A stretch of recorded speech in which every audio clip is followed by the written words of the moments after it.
भगवान हैं। बोलिए भागवत भगवान की जय हो।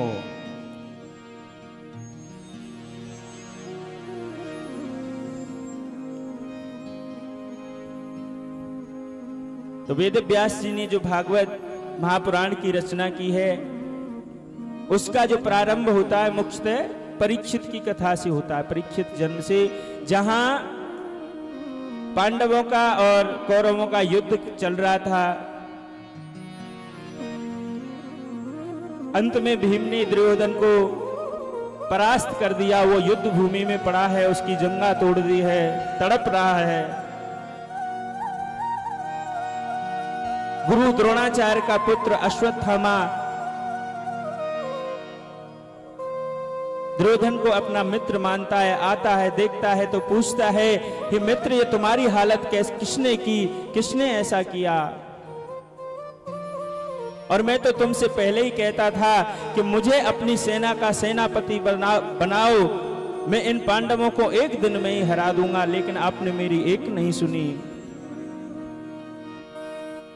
दुर्योधन बोला, कहते हो मित्र, लेकिन मुझे शांति तभी मिलेगी जब आप पांडवों को मार करके आओ। अश्वत्थामा कहता है ठीक है, मैं आज सभी पांडवों का वध कर दूंगा। अश्वत्थामा आता है जहां पांडवों के शिविर लगे हुए हैं, रात्रि को पांडवों को मारने के लिए आता है,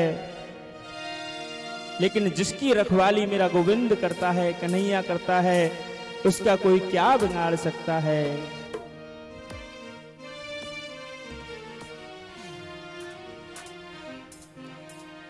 जाको राखे कन्हैया, मार सके ना कोई, बाल न बांको कर सके, चाहे जग बैरी होए। पांचों पांडव आज अपने शिविर में तांड दुपट्टा सो रहे हैं।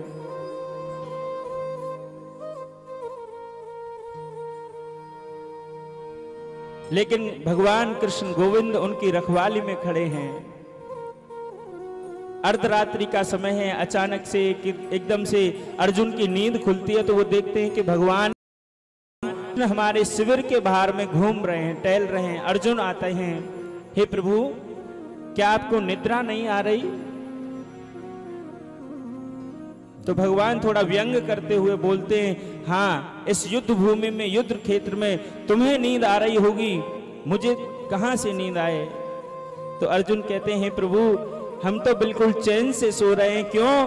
क्योंकि जिसने अपनी बागडोर गोविंद के हाथ में सौंप दी हो, कन्हैया के हाथ में सौंप दी हो, उसको किस बात की चिंता। आज भगवान कृष्ण उन पांडवों को वहां से ले जाते हैं, उनके शिविर से, लेकिन उनके पांचों पुत्र वहीं सोते हुए रह जाते हैं। अश्वत्थामा आता है, उनको पांडव समझ करके रात्रि के समय में उनका सिर काट करके दुर्योधन के पास ले जाता है युद्ध भूमि में, और कहता है, मित्र, आज मैं पांचों पांडवों के सिर लेकर के आया हूं। और जैसे ही वो निकाल करके दिखाता है तो दुर्योधन एकदम से देखता है और जोर से चिल्लाता है, अरे अश्वत्थामा, तूने ये क्या किया? ये तो द्रौपदी के पांचों पुत्रों के सिर हैं, पांडवों के पांचों पुत्रों के सिर हैं। हमारा वंश तो निर्वंश हो ही गया था, लेकिन तूने तो इन पांडवों के पांचों पुत्रों को भी मार दिया। दुर्योधन भी वहीं से विलाप करते हुए वहीं अपने प्राण त्याग देता है। उधर जब जैसे ही पांडवों को और द्रौपदी को पता लगता है कि हमारे बच्चों को अश्वत्थामा ने मार दिया है, हमारे पुत्रों को, द्रौपदी रुदन कर रही है। सोचो उस माता की क्या गति होगी जिसके 5-5 पुत्र एक साथ मार दिए जाएं। बड़ा विलाप कर रही है, रो रही है, क्रंदन कर रही है। उधर इस कर्म को देखने के लिए सभी लाखों नर नारी आए, सभी देख रहे हैं, देखो उस गुरु द्रोण के पुत्र ने ये कैसा कर्म किया है। आज अर्जुन अश्वत्थामा के पीछे उसे मारने के लिए दौड़ते हैं। जैसे ही अश्वत्थामा को पता लगता है कि अर्जुन आ रहे हैं और मुझे मार देंगे, तो अश्वत्थामा ने अपना ब्रह्मास्त्र चला दिया। ब्रह्मास्त्र को देख करके अर्जुन तुरंत भगवान कृष्ण के चरणों में गिर पड़े, प्रभु मुझे इस अस्त्र से बचाइए।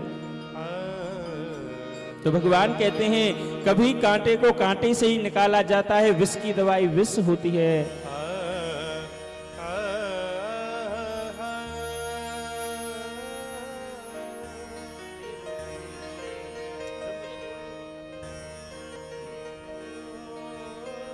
भगवान ने आदेश किया कि आप भी अपना ब्रह्मास्त्र चला दीजिए। इधर अर्जुन ने भी ब्रह्मास्त्र चला दिया। दोनों ब्रह्मास्त्र टकरा करके समुद्र में जा गिरे और शांत हो गए। अर्जुन अश्वत्थामा को बाल पकड़ करके खींच करके लाए और द्रौपदी से बोले देवी बताओ इसको क्या दंड दूं। तो द्रौपदी अपनी दशा देख करके कहती है कि इसको आप छोड़ दीजिए, क्योंकि इसने जो मेरे 5 पुत्रों को मारा है, तो मैं एक माता के हृदय को समझ सकती हूँ। ये आपका गुरु पुत्र है, आपकी गुरु, इसके मारने से सोचो आपकी गुरु माता के ऊपर क्या बीतेगी। इसको माफ कर दीजिए, इसको छोड़ दीजिए। अर्जुन कहता है देवी क्या कहती हो, इसको छोड़ दूं। आज द्रौपदी ने अश्वत्थामा के ऊपर दया की, क्योंकि भगवान ने माताओं को ममता वही बनाया है। ममता माताओं के अंदर अधिक होती है पुरुषों की अपेक्षा।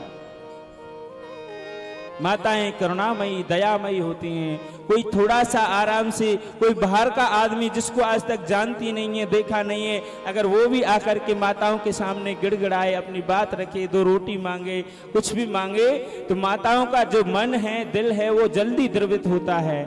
उनके अंदर दया करुणा ममता भगवान ने स्वतः ज्यादा बनाई है।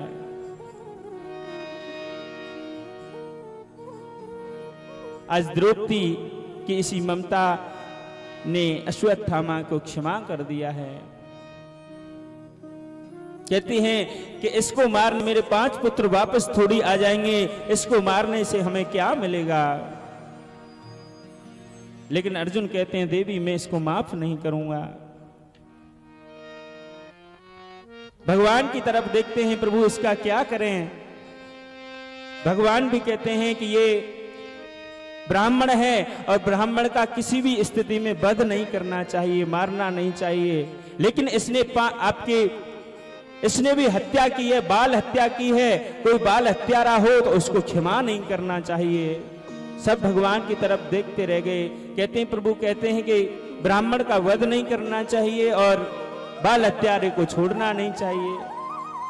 हे प्रभु आप कहना क्या चाहते हैं। भगवान कहते हैं कि ब्राह्मण का अपमान कर देना ही उसकी मृत्यु के समान है। इसका सिर मोड़ दीजिए, दाढ़ी मूछ मोड़ दीजिए और इसके मस्तिष्क में जो सिमंतक मणि लगी हुई है उसको निकाल करके इसको छोड़ दीजिए। इसी भगवान के कहने से पांडवों ने उसको आज प्राण दान दे दिया, उसको छोड़ दिया अपमानित करके बस। और अश्वत्थामा को तो पांडवों का शुक्र गुजार होना चाहिए था, लेकिन उसके मन में ईर्ष्या आ गया कि पांडवों ने मेरे साथ ऐसा किया, मैं इनको छोड़ूंगा नहीं। इनके वंश में मैं पानी देने वाला भी नहीं छोड़ूंगा। और ये ईर्ष्या रूपी जो जलन है जिसके हृदय में आ जाए उसका कोई इलाज नहीं है। ये मनुष्य के हृदय में ईर्ष्या रूपी दहा। हम कई बार देखते हैं कि मनुष्य को कोई दुख नहीं है, लेकिन हमारे पड़ोसी ऐसा क्यों हैं, इसके बच्चे इतने सुंदर क्यों, इस धनवान क्यों हैं, दूसरे को देखकर जलते हैं। बहुत से लोगों में ये गुण होता है, उससे अपनी तुलना करते हैं और जलते हैं। जो ईर्ष्या रूपी, जो ये जलन रूपी जो विष जिसके अंदर आ जाता है, इसकी कोई औषधि नहीं है, कोई दवाई नहीं है। वो पूरे जीवन उसकी वो आदत बन जाती है कि अपनी तुलना करके दूसरों से ईर्ष्या करना, जलन करना। अरे तुम्हारे पास अपने लिए तो टाइम नहीं है, अपने निजी कल्याण के लिए टाइम नहीं है। दूसरों की स्थिति परिस्थिति देखकर क्यों दुखी सुखी होना, क्यों जलना, क्यों ईर्ष्या करना। अरे खुद के लिए समय निकाल लो, खुद के कल्याण के लिए